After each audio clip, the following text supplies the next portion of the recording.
Kiwanda hiki imekuwa ni kilio kikubwa kwa wananchi wa jimbo letu kwa sababu kilikuwa kimezalisha ajira nyingi sana na pia fursa za kiuchumi zilikuwa kubwa. Kama ambavyo unafahamu, hiki ni kiwanda cha maziwa. Katika collection point zilizokuwepo, asilimia kubwa ya wakazi wa Musoma mjini walikuwa wanufaika. Waliajiriwa kwenye collection point za maziwa na wengine walikuwa ni masupplier wa maziwa hapa kwenye hiki kiwanda.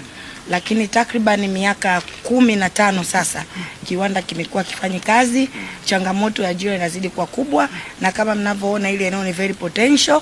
Serikali iweza kuweka kwenye maeneo makubwa sana na kuwathamini wananchi ili waweze kujikwamua kiuchumi na tuweze kupata uchumi wa nchi, mkoa, wilaya na wa mtu mmoja mmoja.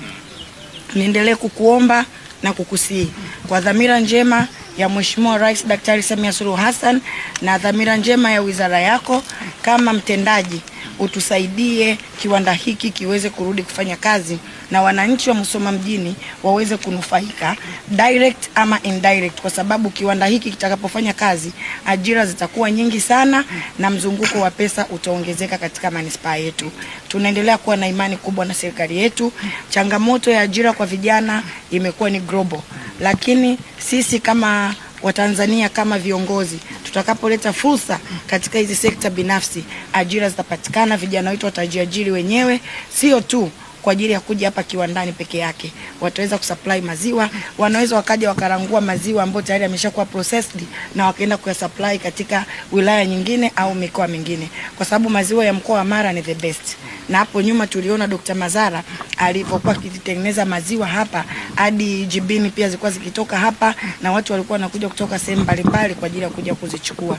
Kwa hiyo niendelee kusii na kukuomba hii dhamira njema ya serikali yetu kupitia ilani ya uchaguzi ya 2025-2030 tunaomba ikatekelezeke immediately ili wananchi wa Musoma mjini waendelee kunufaika na tabasamu la kweli lipatikane kwa wananchi hawa, kwani wana imani na Daktari Samia Suluhu Hassan. Asanteni.